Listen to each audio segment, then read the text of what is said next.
para La Habana y no vuelvo más. El amor de Carmela me va a matar. Yo me voy para La Habana y no vuelvo más. El amor de Carmela me va a matar.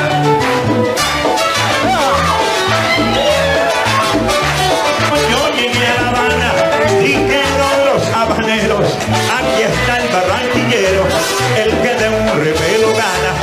Aquí está el barranquillero, el que de un repelo gana. Y me voy para La Habana y no vuelvo más. El amor de Carmela me va a matar. Yo me voy para La Habana y no vuelvo más. El amor de Carmela me va a matar. Pero me quedo en Lima y no me voy más. El amor de Carmela me va a matar. Me quedo en tu programa y no me voy más. El amor de Carmela me va a matar. Caballero, me quedo y no me voy más. El amor de Carmela me va a matar. Y si ustedes quieren no me voy más. El amor de Carmela me va a matar. Y con mi pasito me voy a retirar. El amor de Carmela me va a matar. Me llegó la hora de arrancar. El amor de Carmela me va a matar. Y con esta voy a terminar. Me fui. El amor de Carmela me va a matar.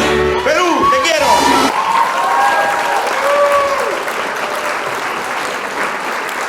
Muy buenas tardes, queridos amigos. Nuevamente en Miami, TV Te Escucha con Gerardo Rubén Sánchez desde Miami, Florida. Y por supuesto desde Lima, Perú, con nuestro querido editor profesional Jorge Carrión Rubio. Hoy tenemos a una bella muchacha, una actriz, una profesional, una escritora que está con nosotros, una bella muchacha cubana. Ella es Niurka Fábregas y vamos a recibirla con un fuerte aplauso. ¿Cómo está, querida Niurka? Bueno, quiero darte gracias por lo de muchacha. Bueno, debe tener 20, 22 por lo que veo. Ya, 25. Esa es la edad de las mujeres, 25. No cumplo uno más. Mi hija tiene 28 y yo le digo, oh, qué vieja te has puesto. Me dice, aunque sea uno más, que digo, no, tú tienes 28, ese es tu problema, no es mío. Yo me quedo con 5. Como este programa se ve en diferentes países y quizás algunas personas no te conocen, me gustaría que nos hables un poquitito de ti. Cuéntanos, cómo empezaste tu vida, de dónde vienes, etcétera. Bueno, yo nací en Pinar del Río, en Cuba, por allá por los años 70. Me gradué de la Escuela de Arte, me gradué de Artes Escénicas, de teatro específicamente, y trabajé en la emisora Radio Guamá, que es la emisora provincial de radio allá en Pinar del Río, pero también trabajé en el grupo de teatro dramático Rumbos, muchísimos años, trabajé, fui actriz. En el teatro básicamente yo era actriz, nunca dirigí una obra de teatro, profesionalmente hablando en mi grupo, ¿ves? Solamente actuaba, sí, tuvimos giras internacionales, nacionales, y fue un tiempo muy lindo que atesoro. Me gusta mucho la actuación, me gusta mucho el escenario y lo extraño mucho realmente. Claro. Sí, es algo que, ya. También trabajé en la radio, pero en la radio hacía también como actriz dramática y también escribía cuentos, sobre todo cuentos dramáticos y todas esas cosas. También hubo una etapa en mi vida que siempre hablo de ella porque fue, yo creo, uno de los mejores tiempos de mi vida, que fue cuando me convertí al Señor Jesucristo, empecé a trabajar en mi iglesia y allí yo creo que fue la primera vez que yo comencé a escribir que tuve esa necesidad de escribir y esta inspiración. Yo creo que incluso fue un don de Dios porque yo sentía que no debía actuar, porque no sé, no tenía, sentía como que mi trabajo era ayudar a las personas que querían actuar a que lo hicieran bien. Entonces yo dirigía las obras, las escribía, incluso me atrevía a hacer hasta canciones y fue un tiempo precioso de mi vida donde trabajé para el Señor, pero y pude encontrar otros dones que de verdad sentía que Dios me ha dado. Yeah. Tú sabes que los cristianos, el hecho de ser cristiano no quiere decir que no podamos ser cantantes, actores, actrices, nada, podemos desarrollarnos, siempre y cuando nos cuidemos de la farándula con quien nos metemos, nos cuidemos y los papeles que hagamos, ¿no? Que no sean, que sea más bien para instruir que para destruir, ¿no? Así que, así mismo es. Sí. Sí, cuando Dios me llamó a mí, yo era una actriz. Claro, claro. Porque voy a dejar de ser actriz, a no ser que sienta que Dios me diga, no quiero que hagas esto, bueno. Y no, Dios lo que quiso fue que mi don lo repartiera, lo trabajara y sirviera para edificar la iglesia también. Así es, así es. Ujú. Y dime una cosa, te voy a presentar, aunque ya lo conoces, a nuestro editor que está en Lima, Perú, Jorge Carrión Rubio. Adelante, Jorge, vamos a recibirlo con mucha paz. Gracias. Un amigo. ¿Qué tal, Mirka?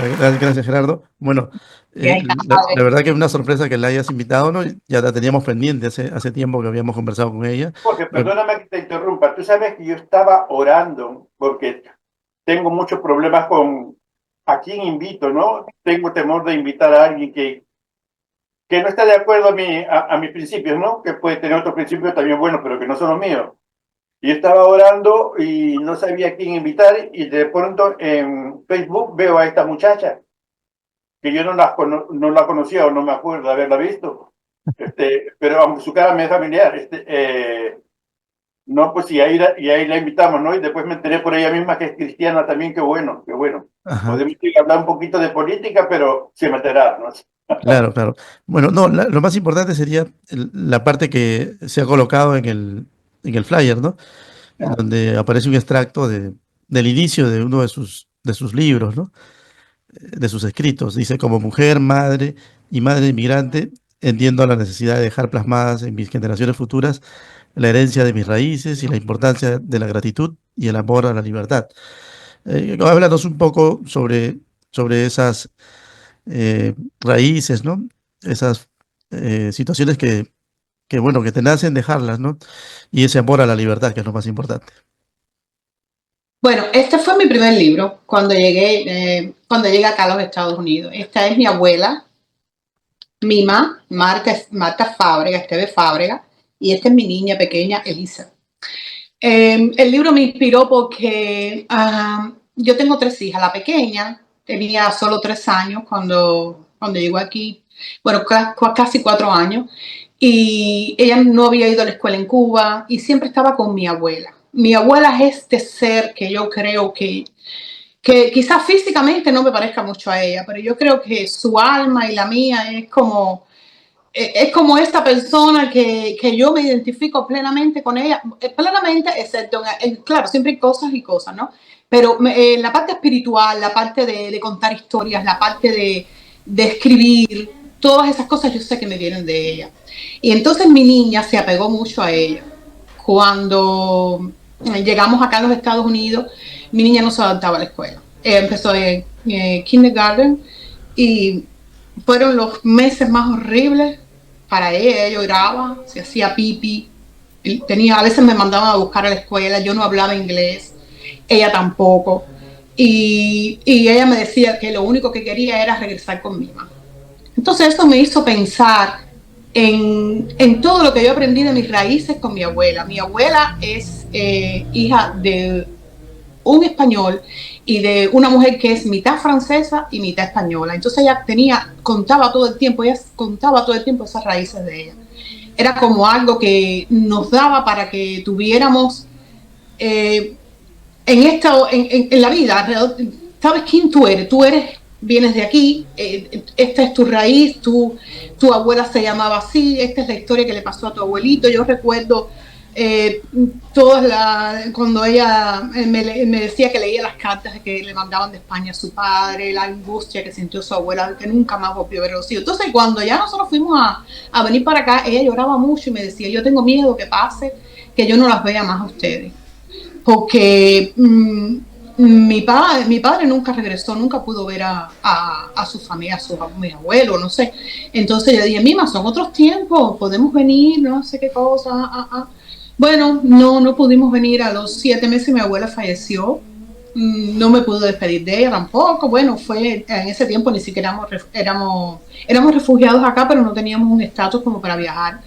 Entonces le escribí ese libro a mi niña, recordándole a ella quién es ella, de dónde era, cuáles son sus raíces, porque yo sabía que un día iban a crecer y iban a encontrarse en un país con un idioma diferente al que se habla en su casa, con unas costumbres diferentes a las que tenemos en nuestra casa, con una comida diferente, con una música diferente, y ellas van a encontrarse con la realidad de estar en este mundo sin saber yo digo, un poco hasta desorientada. Yo quiero que mis hijas estén orgullosas de quiénes son.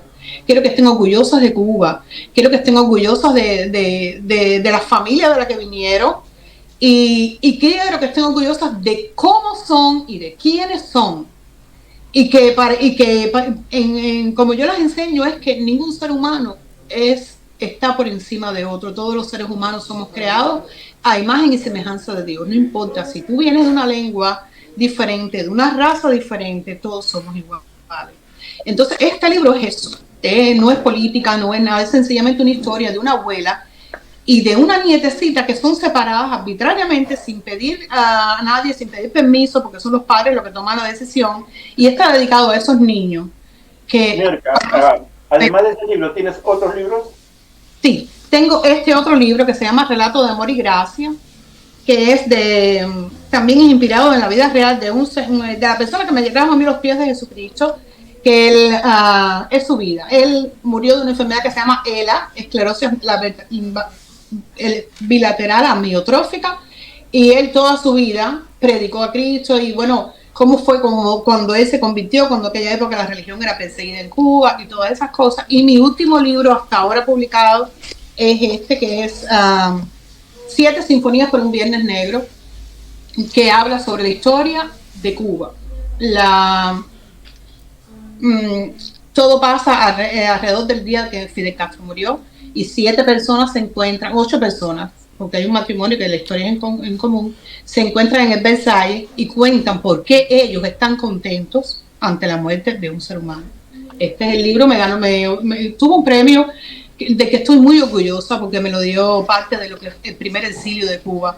Casa Cuba Houston, son personas, y conversando a través de la poesía en Houston, Texas, ellos son parte del primer exilio, y estoy muy feliz por eso, porque la historia, yo tenía mucho miedo, yo no conocía la historia prácticamente de Cuba, y bueno, ellos se sintieron identificados con ella. Si alguien desea comprar tu libro, ¿cómo se comunican contigo? ¿Dónde lo pueden comprar?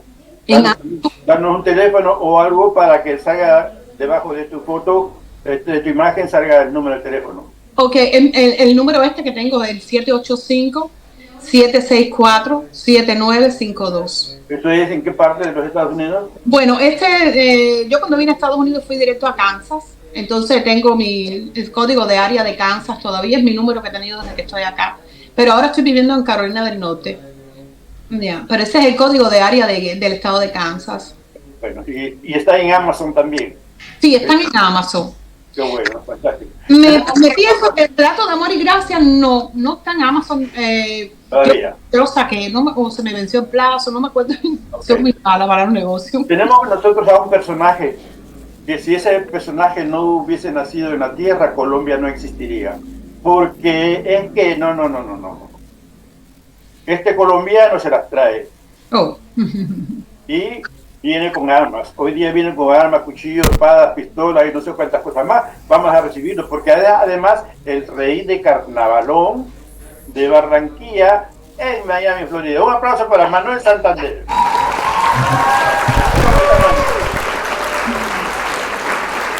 Adelante, Manuel. Tu micrófono, Manuelito. Adelante, Jorge, tú. Bien, bueno, vamos a conversar un poco con Niurka sobre la parte, de pronto, de tu experiencia en nuestra fundación. ¿Cómo fue tu participación? Y tal vez para este año tienes algún nuevo texto, Niurka. ¿Me escuchan ahora? Te esperamos. Sí. Un momentito, que está Jorge Carrión ahora hablando con... A ver, Niurka, te escuchamos y luego habla Manuel. Bueno, ¿qué te voy a decir? Que yo creo que fue una de las mejores cosas que me ha pasado el año pasado. He conocido personas increíbles, con pensamientos diversos, quizás muy distantes a los míos, quizás muy cercanos a los míos, pero personas que me hicieron llorar, que me hicieron reír, que me hicieron pensar y que me inspiraron. Y la fundación, yo estoy súper bendecida de haberlos conocido, de haber estado en su vida. Y creo que sí, que estoy trabajando en eso, en poder participar. Creo que esta vez va a ser con un cuento, con una historia, un relato. Bien. Porque realmente poesía yo lo escribí para el concurso, porque yo en mi vida había escrito poesía. No sé. Fue la primera vez. Bien, ahí tenemos a Manuel, que Manuel también va a pasar a formar parte de la fundación. Estamos trabajando su libro, próximamente sale. Ya Niurka seguramente lo va a aprobar también. Los saludos de Manuel. Manuel, te esperamos. Ahora, vamos a decir el micrófono. Ahora sí me escucha, ok, Gerardo Recuel Sánchez. Hola, Niurka Sánchez. Hola. Muy bien. Escuchándote tu historia interesante. Eres un libro verbal. Y Jorge Carrillo, un saludo. Un saludo a todos. Gracias por la invitación. Adelante, Jorge. Perdón, a Manuel. ¿Tenías alguna pregunta para Para Niurka? Ok, Niurka, he estado escuchando tu compartir acerca de tu vida y de tu libro, que es bastante interesante, cómo te invitas a conectarme. Desde que te empecé a escuchar estuve bastante conectado con lo que estás hablando, y eso es algo que hay que anotar. Desde ¿en qué momento se te dio la iniciativa de escribir esa historia? Porque llegó un momento en tu vida, algo ocurrió que te dio esa posibilidad de lanzarte a eso, y Jorge Carrión y yo estoy experimentando eso con Jorge Carrión, que estoy escribiendo el libro. Entonces, ¿en qué momento te inspiraste o te diste lanzarte al vacío para hacer el libro? Mira, te voy a decir una cosa que yo veo que la gente dice mucho en las entrevistas. Gracias por esa pregunta. Yo te voy a decir desde el fondo de mi corazón, gracias por esa pregunta. Porque esa pregunta me va a dar pie para que quizás puedan entendernos a nosotros los cubanos. Cuando yo llegué, yo trabajaba en Cuba, yo era actriz, ya tú sabes, lo mío era el arte del escenario. Nunca pensé en política ni nada de eso, pero mi esposo es un refugiado político, y sus problemas comenzaron con un tío de él, su tío, que está en el libro, que es la última historia de la historia de tío Che, casualmente le decían Che, se llama José, que él estuvo preso en la Isla de la Juventud, en la Isla de Pino, durante 20 años de su vida. Estuvo en la cabaña cuando fusilaban a las personas. Él fue testigo del tiempo, de esa época. Después estuvo preso, y en 1980 le abrieron la celda y le dijeron: o te vas o te pudres en la cárcel, pero en Cuba no puedes venir, y si vienes otra vez te voy a matar, te vamos a matar. Entonces cogió, se fue. Cuando fue a despedirse de su familia, le dieron un tiempo para despedirse de su familia, se dio cuenta que en su familia mucha gente creía en la revolución, habían vivido un proceso. Después él sale a la calle y ve a la gente que le gritan gusano, lechuza, o le tiraron huevos, bueno, muchísimas cosas.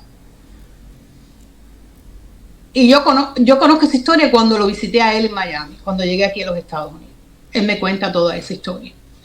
Y yo me quedo así impresionada, porque yo era una niña pequeña cuando el 80, era muy pequeña, pero sí sabía la historia de que la gente gritaba, de que tiraban huevos, de que tiraban tomates, de que escupían a las personas. No conocía mucho de eso, ¿no? Y yo le dije: ¿usted me deja escribir su historia?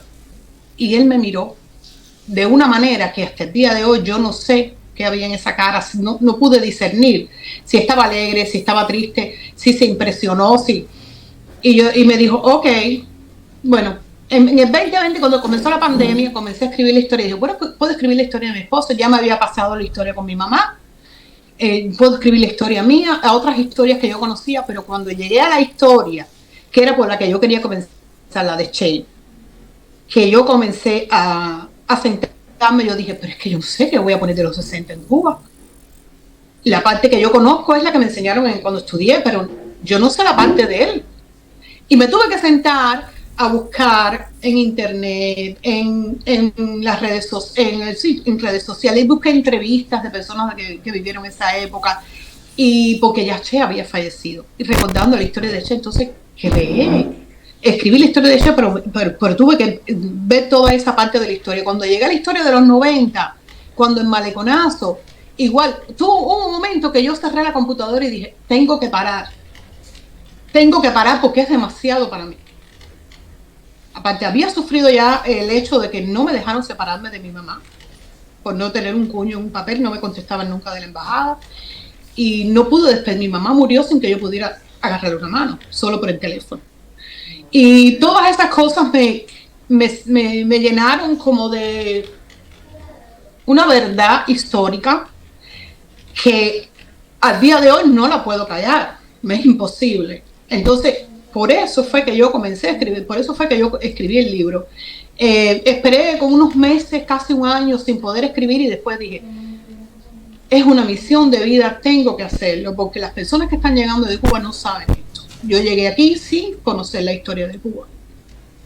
Mirka, han pasado años y años de la revolución de Castro, han muerto miles de personas inocentes, la mayoría. ¿Y qué se ha ganado con todo eso?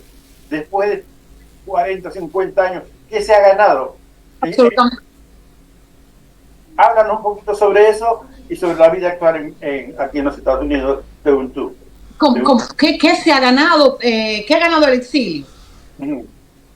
Bueno, nosotros como exilio, yo creo que hay que trabajar más en las personas que están llegando de Cuba, porque las personas que están llegando de Cuba vienen completamente adoctrinadas. Usted sabe, cuando los niños en Cuba de mi generación teníamos 12 años, nos mandaban para una escuela solos. Escuelas al campo lo más lejos posible de tu casa, donde era trabajo agrario por la tarde o por la mañana, depende, y clases por el día, y te acostabas a las 10 de la noche. Te separaban completamente de tu familia. Cuando ese niño regresaba al hogar de nuevo, ya era otra persona, a los 18 o 20 años después de la universidad, si usted va en la universidad. O sea, los cubanos hemos sufrido un adoctrinamiento. Los otros días estaba viendo yo la película El chico de pijamas a raya, y yo me identifiqué, hice catarsis con el personaje de la niña, la hermana del niñito que muere en el campo, porque es así como nos han tratado. Entonces, las personas que vienen de Cuba llegan aquí diciendo, no, en Cuba yo vengo por un problema económico. No, no es verdad, no vienes por un problema económico, vienes porque en Cuba hay una dictadura que te oprime el pensamiento y es el dueño incluso de tu alma. Hubo un tiempo en Cuba donde no podías ni creer. Yo misma cuando estaba en 12 grados, por poco me expulsan de la escuela porque yo me reuní con un grupo de personas que eran cristianas. Yo no era cristiana en aquella época. Mi familia, por ejemplo, mi familia materna, mi abuela, que le digo que es la persona con la que más me identifico, amaba a Fidel Castro. Pero mi abuelo no. Y entonces casi todos los niños tenían esa ambivalencia, pero la escuela se encargaba de convertirte en lo que ellos quieren. ¿Entiende? Usted ve los cubanos ahora mismo, nosotros los cubanos que llegamos aquí, no sabemos, yo le digo, yo no voy a hablar por las demás personas porque no quiero que digan, mira, está hablando de los cubanos. No, nosotros no sabemos comer en una mesa elegante, no sabemos hablar, hablamos alto, no tenemos educación de ningún tipo. Dicen que la mejor educación del mundo es la de Cuba. ¿Realmente usted cree que eso sea cierto? No, no es cierto. Es la peor. Los niños pequeños son sexualizados en las escuelas. Hay videos por ahí, yo sé que es verdad, los sexualizan. Entonces, ¿qué hemos ganado? Por lo menos en estos tiempos, en este tiempo que hay ya redes sociales, lo que ha ganado el exilio es hacerle ver al mundo la verdad de Cuba. Si me permiten un texto aquí en mi libro que yo digo, que es muy cortico, pero se lo voy a leer. A estas alturas, tío Che, con tantos ejemplos de violaciones a los derechos humanos por parte del régimen, contra un pueblo devastado y desarmado, después de tanto tiempo y tanta historia, la verdad es que no entiendo cómo es que un presidente americano se atreve a estrechar la mano ensangrentada de Raúl Castro. El presidente Obama demuestra con sus acciones que el pueblo de Cuba no le importa, ni tampoco le importamos a los exiliados. Esta apertura solo estimula al régimen para que continúe reprimiendo, destruyendo las familias, la economía, la infraestructura del país, la mente y los valores del cubano. Una nación que se siente parte de un experimento social dentro de un mundo al que no le importamos. Lamentablemente el tiempo corre, así que vamos a dejarle a Jorge Jarrín Rubio que te va a hacer una pregunta. Bien, bueno. A mí me gustaría preguntar. Manolito, te escuchamos.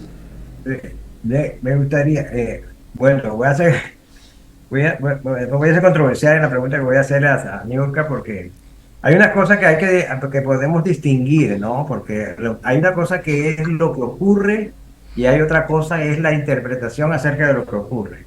Pero yo puedo identificar que el régimen cubano es un régimen. Ha sido, no, lo que voy a decir no quiere decir que yo simpatice con los Castro, pero sí ocurrió algo de ustedes los cubanos durante el régimen, que fue que se destacaron en el deporte y se destacaron en la educación. Una muestra de ello eres tú, porque tú y tu familia que te han destacado en la parte cultural, artística, ¿Ya? en el mundo. Ustedes han hecho artísticamente, escritores, se han destacado, de alguna u otra manera surgieron dentro del régimen que estaba ocurriendo. Ahora, la parte que no comprendo de los cubanos, yo sé, es la parte de que no quiero, esto no es una parte política, no tiene nada que ver con política, no quiero parecer ni demócrata ni republicano.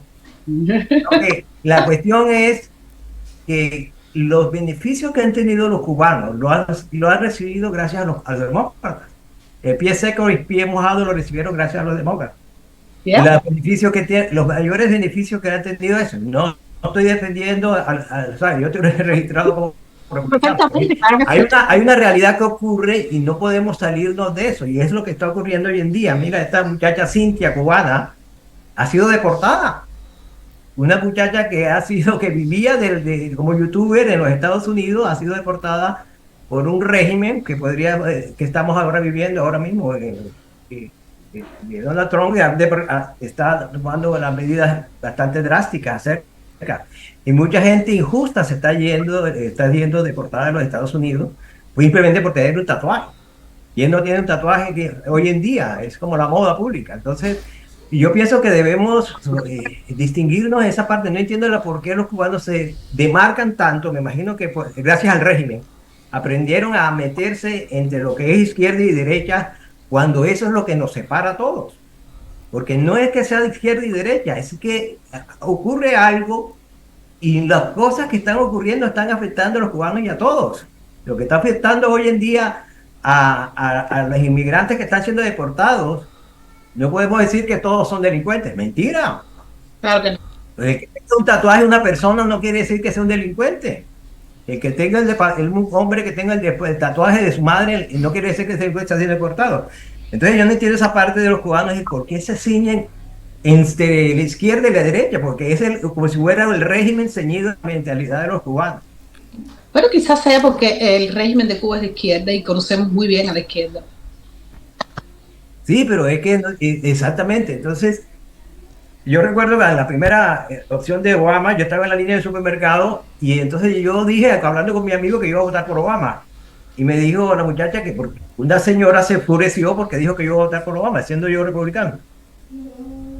Y le dije, señora, por favor, yo estoy en los Estados Unidos y no se comporte usted como una castrista.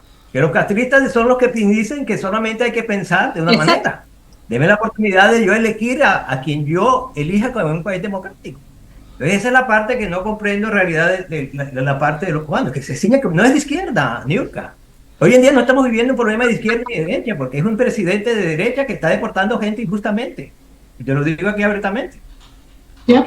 Y también ustedes han tenido un beneficio de desarrollarse culturalmente dentro de un régimen de izquierda. No estoy defendiendo que la izquierda sea buena, sino que dentro de lo que estaba ocurriendo surgieron ciertos talentos de ustedes. Gracias a que tuvieron la oportunidad de estudiar, tuvieron la oportunidad en el ocio digno, que no había nada que hacer, de dedicarse a las artes, a escribir o hacer cosas.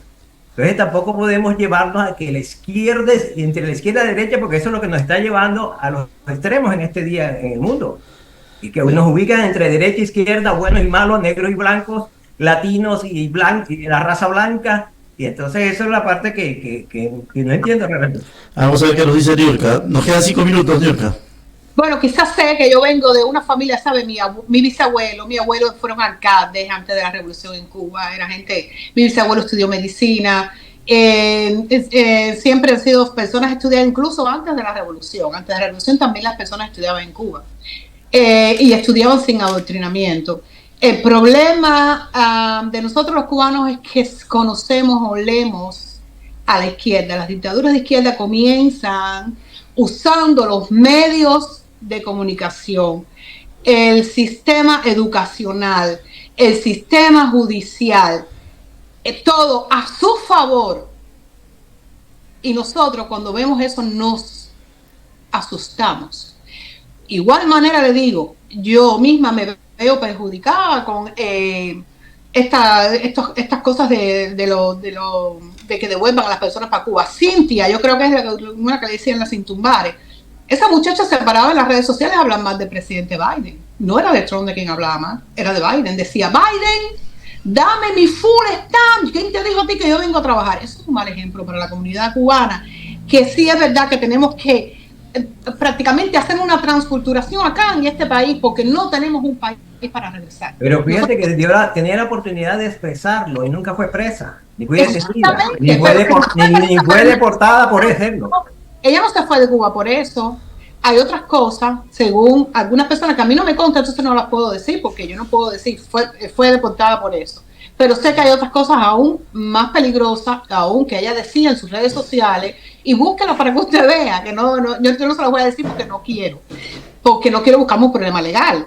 Pero ella hacía otras cosas y decía otras cosas en redes que en este país son penadas. Yo conozco muchos cubanos buenos que ojalá Dios permita se queden, porque usted sabe cuál es mi pesadilla recurrente. Incluso que estoy en Cuba con mi madre, que fue la vida mía, y con mi trabajo en el teatro, y yo me digo, pero ¿qué yo hago aquí? No, pero ¿qué yo hago aquí? Y mi mamá me dice, hija, ¿qué tú haces aquí? Porque tú regresaste, vuélvete. Mi pesadilla recurrente y la de muchos cubanos, busquen las redes para que ustedes vean, es que no regresaron a Cuba. Yo no quiero que ningún cubano se vaya a Cuba, a no ser los cubanos que vienen aquí a destruir el prestigio del exilio cubano, a destruir a Cuba como nación, como pueblo, a perpetuar una dictadura que está matando de hambre, de necesidades, de enfermedades a un pueblo. Yo quisiera que usted tuviera los audios que tengo yo de amigos en Cuba que me dicen, ojalá Trump nos mande el arma. Y yo digo, no pidas eso. Trump no va a hacer eso. Nosotros los cubanos no queremos que eso pase. Eso no va a pasar. Porque esto no es fácil, no pueden hacer nada, no. Si salen a la calle la policía los reprimen, están solos, están desamparados. Y el único presidente, yo sé que a mucha gente no le gusta Trump, yo no estoy 100% contra, yo soy cristiana, yo sigo a Jesucristo, pero el único presidente que nos ha escuchado a los de aquí y a los de allá, a los que sufrimos, ha sido Trump, hasta ahora. Hasta ahora ha sido Trump. ¿Y de cuáles beneficios han recibido de Trump? De Trump, bueno, le voy a decir que le voy a comenzar qué pasa con los cubanos y con los republicanos y los demócratas. Es verdad lo que usted dice. En el 62, el presidente Kennedy traicionó a los cubanos que fueron a Bahía de Cochino. En el 65, cuando el éxodo de Camarioca, Fidel se para allá en la Plaza de la Revolución y dice, todo el que se quiere ir para Florida que se vaya. Pregunte cómo un presidente de una isla X en el medio del mundo puede decirle a los cubanos que se vayan para Estados Unidos, que sí. Y el presidente Johnson, ¿qué hace? Abre Estados Unidos. El presidente Johnson era demócrata. Y pone la ley de ajuste cubano, que fue una ley puesta por demócratas y republicanos. Pero fue Johnson el presidente que la firmó. Y Fidel dice, váyanse, y para eso fue todo lo que quiso. Ahí empezaron a meter personas de la seguridad del Estado aquí. Para que usted lo sepa, hay mucha gente aquí de la seguridad del Estado. En 1980, cuando en Mariel, ¿quién era el presidente? Jimmy Carter. Y Jimmy Carter era un demócrata. En el Mariel metieron personas como lo que está pasando ahora. Hay muchas personas cubanas que son muy buenas, la mayoría son personas buenas. Pero nosotros hemos el exilio descubierto aquí, hasta jueces del 11 de julio, personas que a los niños que tienen la edad de mi hija, les metieron 20 años de cárcel y ahora aquí dicen que son refugiados políticos. Sí, Niurka, pero no me has contestado la pregunta. ¿Qué beneficio han tenido los cubanos de Donald Trump? Bueno, los cubanos de Donald Trump, por lo menos que nos ha escuchado y que está haciendo lo que nosotros, el exilio, lo estamos... John F. Kennedy demócrata le dio la posibilidad del pie seco y pie mojado, que vivieron ¿Y quién la quitó? ¿Quién quitó pie seco, pie mojado? ¿Perdón? Obama. En enero, antes de irse del poder, la quitó porque pero le dio la oportunidad de que le dio la oportunidad de hacer negocio con la que se abriera la economía. No, eso no es verdad. Yo estuve en el 2016 a enterrar a mi madre en Cuba y cuando llegué al aeropuerto de Miami, ¿sabe que me preguntó un policía, una persona de esa cuando entras al país? Me dice, creo que Cuba está muy buena, que las calles están arreglándose. Yo lo miré así y yo le dije, ¿quién le dijo eso? En Cuba, para lo único que sirvió fue para que el régimen siguiera llenándose de armas, como en el 11 de julio, cuando los muchachos salieron a la calle, no había dinero para comida, ¿no? La gente ahogándose en la calle, pero sin embargo los policías tenían armas para cuidarse y atacaron y tenían carros y no tenían ambulancia para socorrer al pueblo, pero sí tenían para maltratar, porque eso es lo que hacen. Usted no conoce al nieto de Fidel Castro, Sandro Castro. Busque en las redes sociales a Sandro Castro para que usted vea cómo se ríe de los cubanos. De los cubanos, no los de aquí y los de allá. Y Donald Trump, por lo menos, nos está escuchando lo que nosotros creemos que es lo correcto. En algo que yo pueda, en algo que se puede decir, 2 más 2 son 4. No hay nada. Escuchar eso es una opinión tuya, simplemente. Pero decir, mira, logramos con Donald Trump que la apertura, que los Castro se le hayan más decomisado la zona, que le hayan hecho. No han hecho. ¿Cómo? Biden nos quitó a Cuba de la lista de patrocinadores del terrorismo. Y Trump, en la primera noche, con todos los problemas que tiene en Estados Unidos, puso a Cuba de nuevo en la lista de patrocinadores. Y que eso es bien para el pueblo cubano. Lamentablemente, queridos amigos, ya se inició la hora. Vamos a tener que despedir. Gracias por haber estado presentes. Dios me lo bendiga. Esto ha sido... Va a continuar. Próximamente. Dios la bendiga. Gracias. Gracias, Yurka. Gracias, Manuel. Gracias a usted. Yo me voy para Bali y no vuelvo más. ¡Hey! Para mi amigo Augusto y toda su familia, este hermoso programa, mi cariño, mi gratitud a ti. Yo no soy de por aquí, yo soy muy barranquillero. Yo no soy de por aquí, yo soy muy barranquillero. Nadie se meta conmigo, que yo con nadie me meto. Nadie se meta conmigo, que yo con nadie me meto. Ahí me voy para La Habana y no vuelvo más. El amor de Carmela me va a matar. Yo me voy para La Habana y no vuelvo más. El amor de Carmela me va a matar.